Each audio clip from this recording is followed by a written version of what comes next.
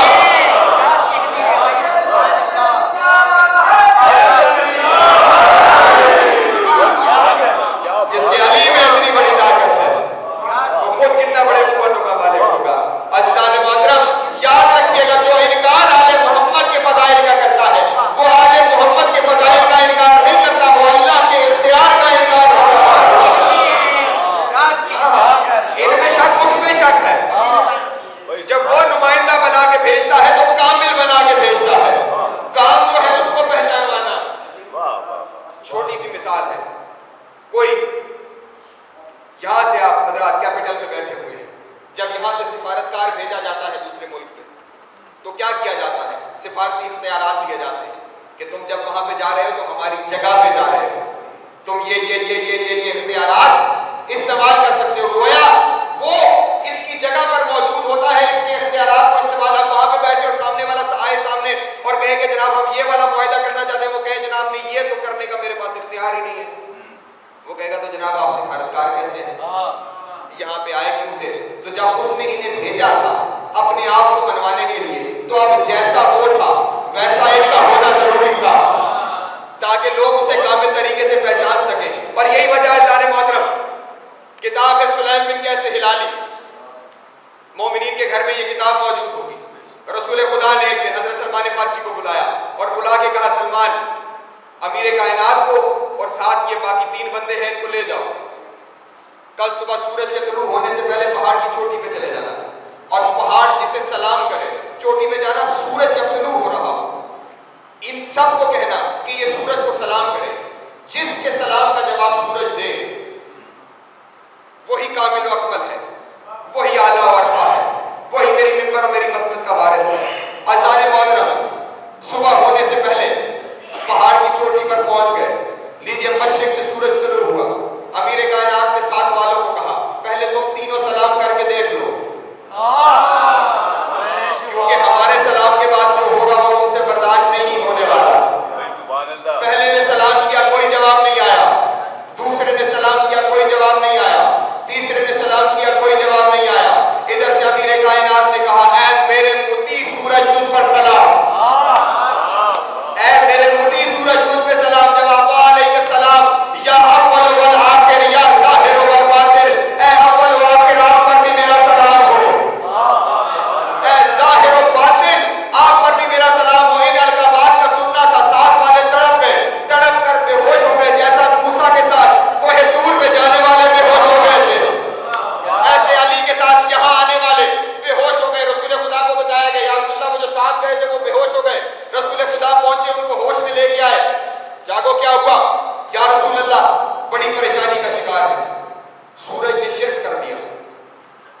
اللہ وہ سورج علی کو سلام کا جواب کرتے ہوئے کہہ رہا تھا وعلیک السلام یا اول والآخر، اے اول و آخر آپ پر میرا سلام ہو۔ یا رسول اللہ ہم نے تو آپ سے سنا ہوا ہے کہ اول اور آخر اللہ کے القابات ہیں، یہ اسماء الہی ہیں، سورج کو کیا ہو گیا ہے کہ یہ علی کو اول و آخر کہہ رہا ہے؟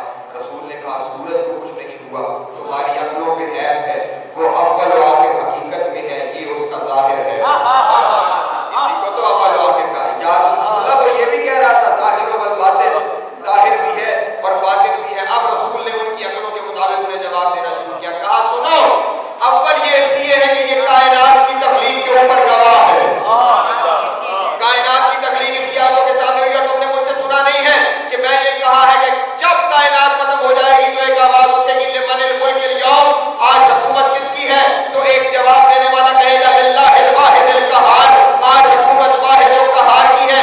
تو وہ تمہیں پتہ نہیں ہے کہ وہ پوچھنے والا کون ہوگا جب کائنات فنا ہو جائے گی؟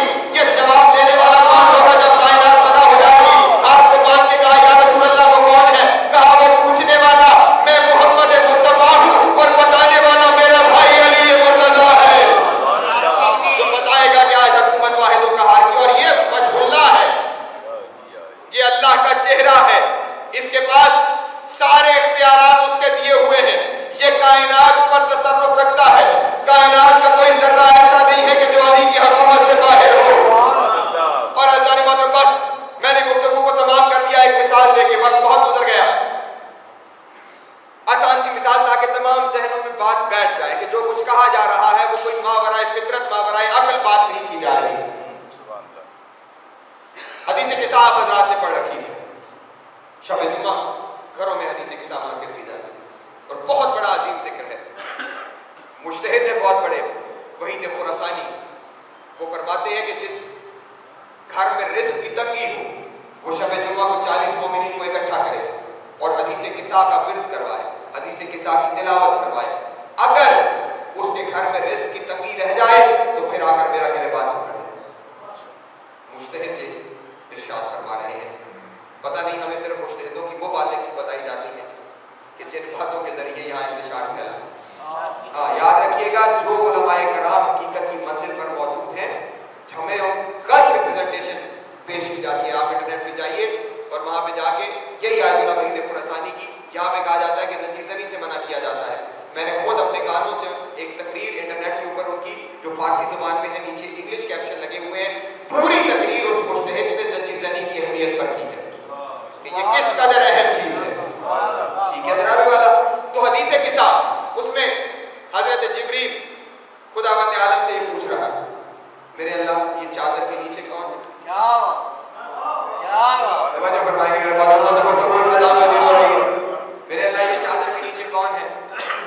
خداوند عالم نے اب صرف بجائے اس کے ایک نام بتایا، یا ملائکہ و یا سکان السماوات، اے میرے ملائکہ اور اے آسمان کے رہنے والوں سنو، انی ما خلقت السماء مبنیۃ۔ اچھا جبریل کے سوال میں بڑی حکمت ہے، جبریل مزاج خدا کو جانتا ہے اور خدا نے اپنے ہی فطرت پر اپنی ہی مزاج پر انسان کو پیدا کیا۔ خداوند عالم نے ایک دفعہ حضرت موسیٰ سے پوچھا تھا، اصحاب سر رکھ کے سو رہے تھے، موسیٰ یہ تمہارے سر کے نیچے کیا ہے، یہ تمہارے ہاتھ میں کیا ہے؟ تو حضرت موسیٰ نے کہا یا اللہ یہ میرا عصا ہے، میں اس سے بکریاں چراتا ہوں، میں اس سے اب خطرہ جو ہے اسے وہ ڈال دیتا ہوں، میں اسی سے اژدہا بناتا ہوں۔ 100 فضائل اس عصا کے حضرت موسیٰ نے پڑھ دیے۔ گویا فطرت یہ ہے کہ جس سے محبت ہو جب اس کے بارے میں سوال کیا جائے تو نام نہیں بتایا جاتا، اس کی ساری فضیلتیں بتائی جاتی ہیں، اس کی فضیلتیں بیان کی جاتی ہیں۔ جبریل جانتا تھا کہ اب جب میں خدا سے اس محفل میں پوچھوں گا کہ یہ کون ہے چادر کے نیچے، تو پھر خدا صرف تعارف نہیں کرائے گا، یہ بتائے گا کہ یہ کس فضیلت کے حامل ہے، یہ کس اختیار کے حامل ہے جو چادر کے نیچے ہے۔ اے میرے اللہ چادر کے نیچے کون ہے؟ یا ملائکہ و یا سکان السماوات انی ما خلقت السماء مبنیۃ ولا الارض مدیۃ ولا قمرا منیرا ولا شمسا مضیۃ ولا فلکا یدور ولا بحر یجری ولا فلک یجری الا فی محبت هؤلاء الخمسة الذین هم تحت القصاء۔ سنو اے میرے ملائکہ اور آسمان کے رہنے والوں، میں یہ آسمان کی چھتری نہ لگاتا، میں یہ آسمان کا شامیانہ نہ لگاتا،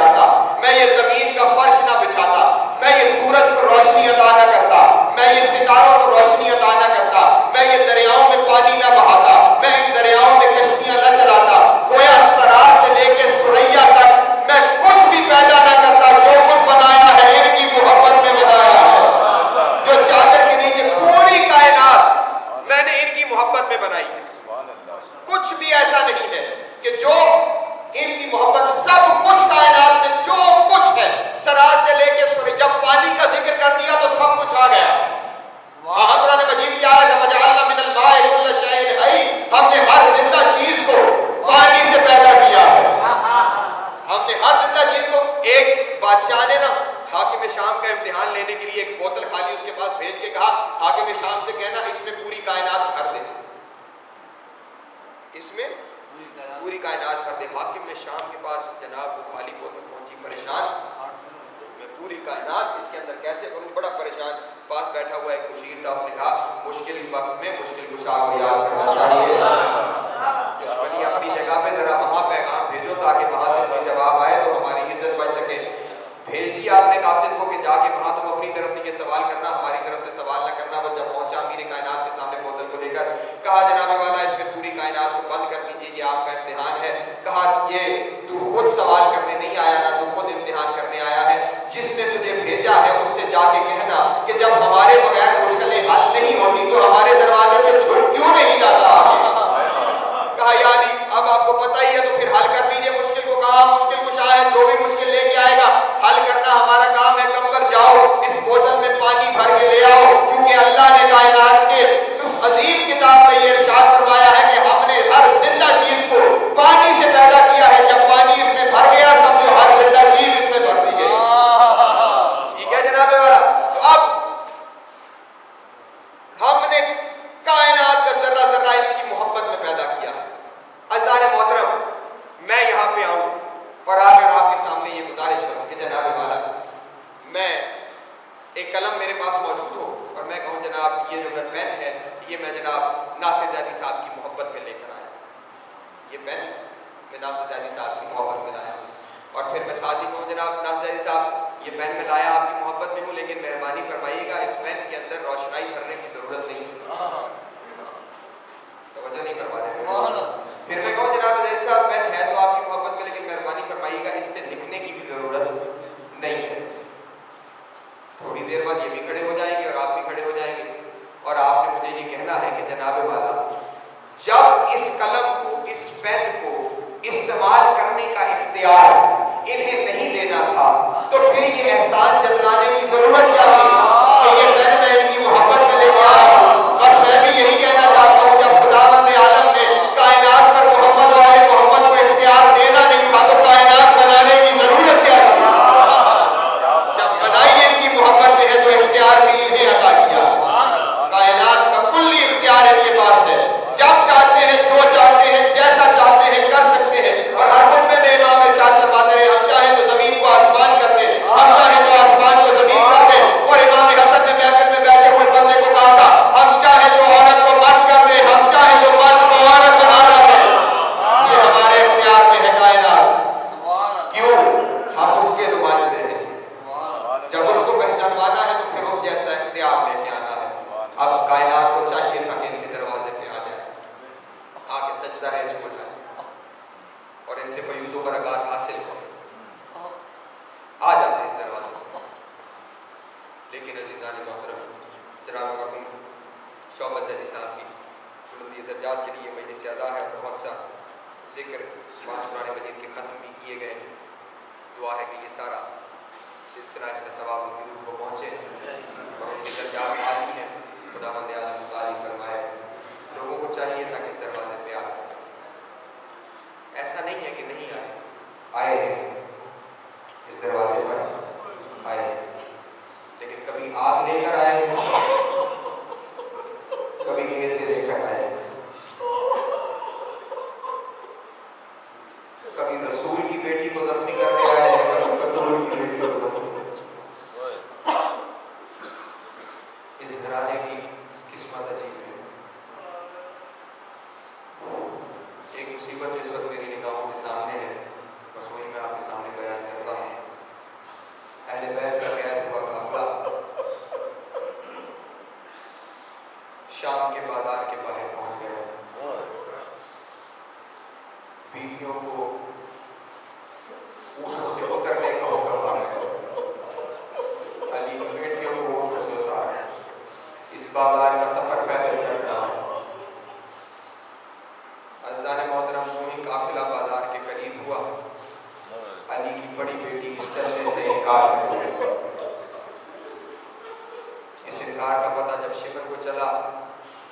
شبر اپنا تازیانہ لے کے تاریخ کربلا سجاد کی قبر میں رقم کرنا شروع. امام نے پوچھا شبر ایسا کیوں کر رہے ہو؟ کہا ہماری پھوپھی نے چلنے سے انکار کر دیا ہے.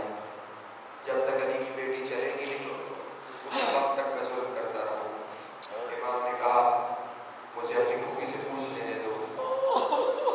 شہزادی نے چلنے سے کیوں انکار کیا؟